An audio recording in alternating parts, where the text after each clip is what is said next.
Hello guys, আসসালামু আলাইকুম। তোমার সবাই কেমন আছো? আশা করি ভালো আছো।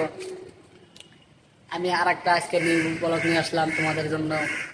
যদি ভিডিওটা ভালো লাগে তাহলে লাইক আর সাবস্ক্রাইব করো, আর না যদি ভালো লাগে তাহলে কোয়া লাগবে না, তুমি আমার ভিডিও থেকে দেখা লাগবে না, সরে যাও।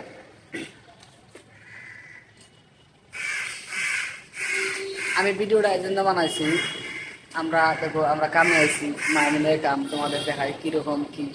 আর আমরা মুম্বাই শহরে আইছি না কোনে আইছি তোমাদের সব দেখানো ভিডিও দিয়ে, পিছনে ক্যামেরা ঘুরে সব দেখানো হয়েছে তোমাদের। ভিডিও ভালো লাগে তাহলে লাইক সাবস্ক্রাইব করো। পিছনে ক্যামেরা